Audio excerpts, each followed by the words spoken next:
video, we want to do a little video on one of my favorite pistols that I have. It's actually a Smith & Wesson 610. It's a 10mm revolver. It's a really cool idea.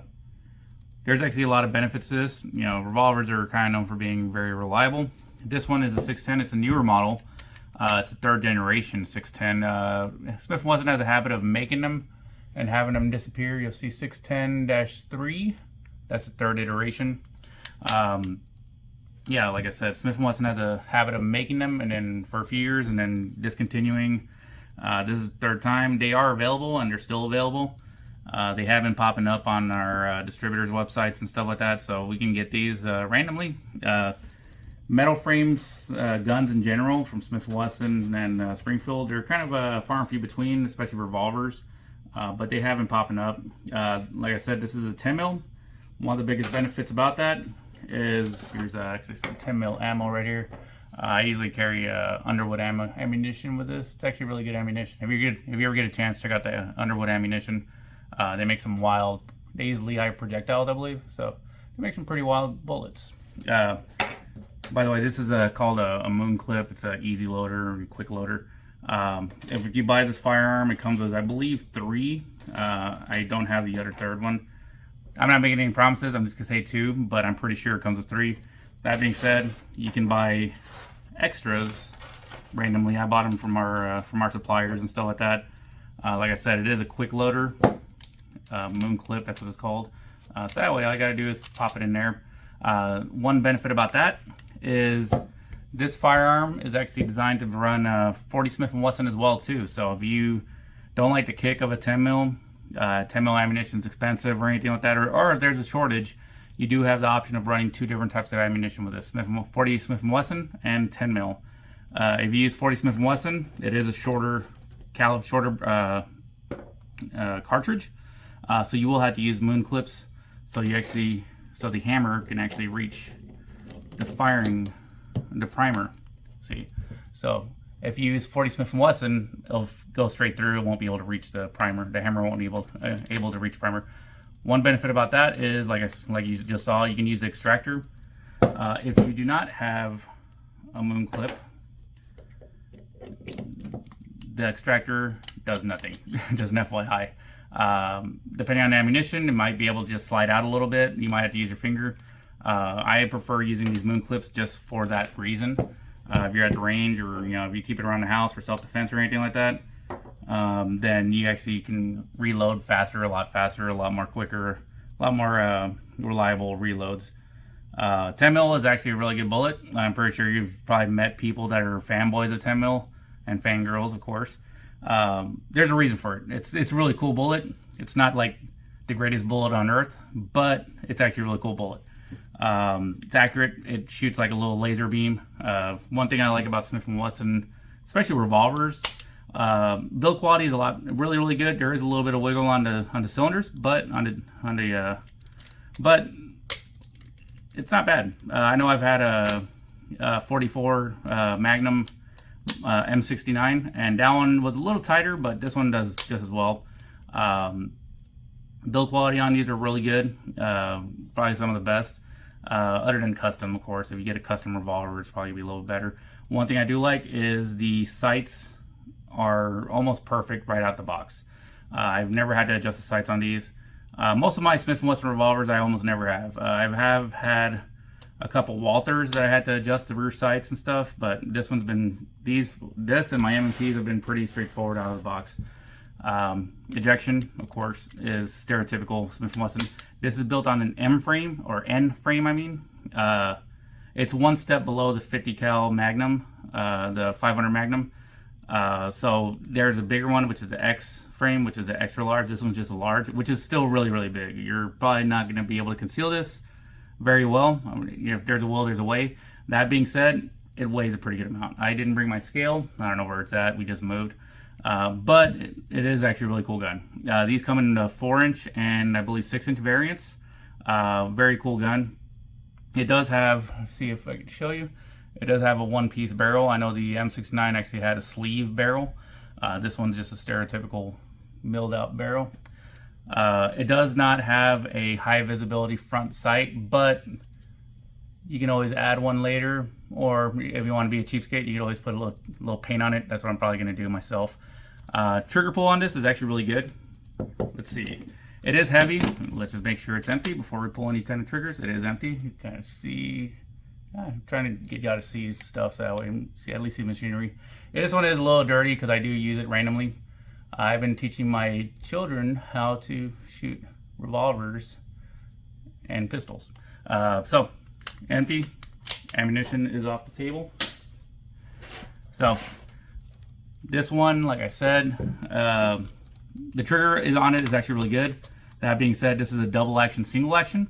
So this trigger works single action and double action. So double action, we'll take a test of that first. It's gonna be heavier, of course. Bring out my little, there we go. Let's see how it goes. I'm gonna see if I can get this in the camera.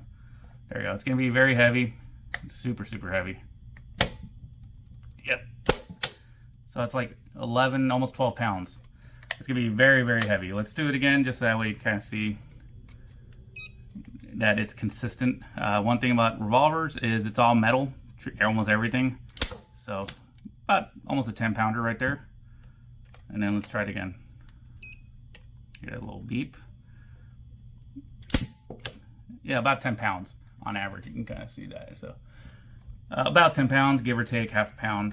So that's consistent. The single action is probably one of the best I've had. It's weird because it feels a lot lighter than what this gauge tells you. So this one, the good thing is there's almost no play. See, watch there, I put it on there, there's almost no play. Yeah, it's a 3 pound right there. Try it one more time. See how that goes. About 4 pounder. That's kind of a big leap. So let's try it one more time.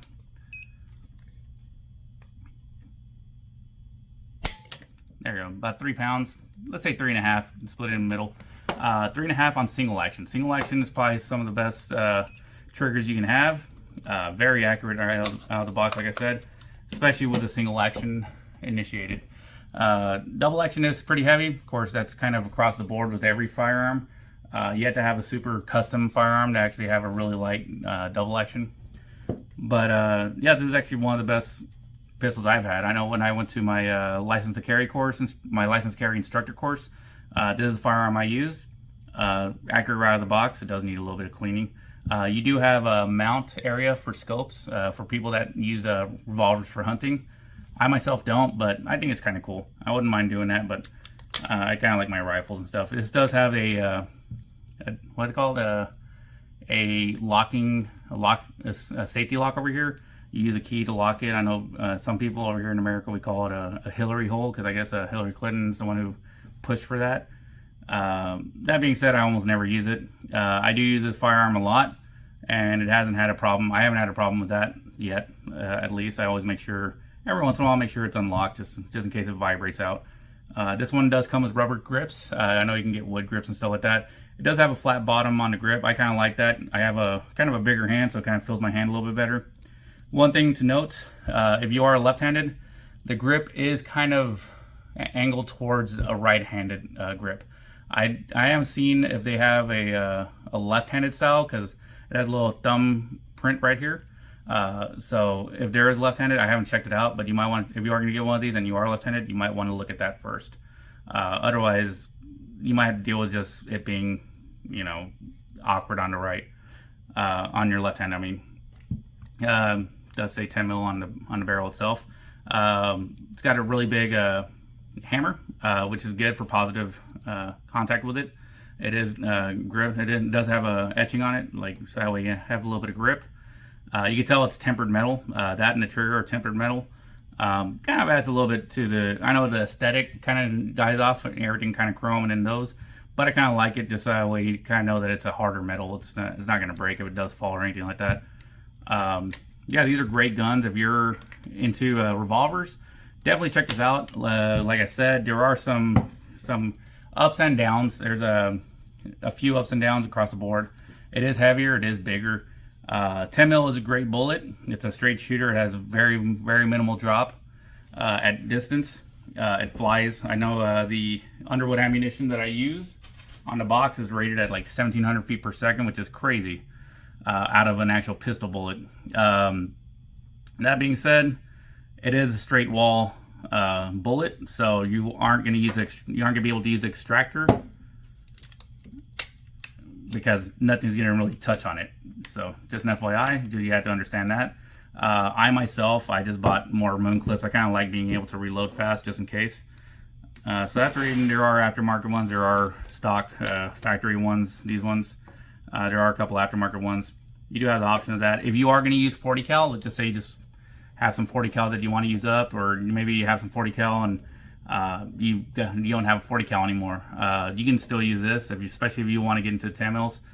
Then you have the option between the two. And from the Smith & Wesson website, it's perfectly capable of you shooting 40 cal.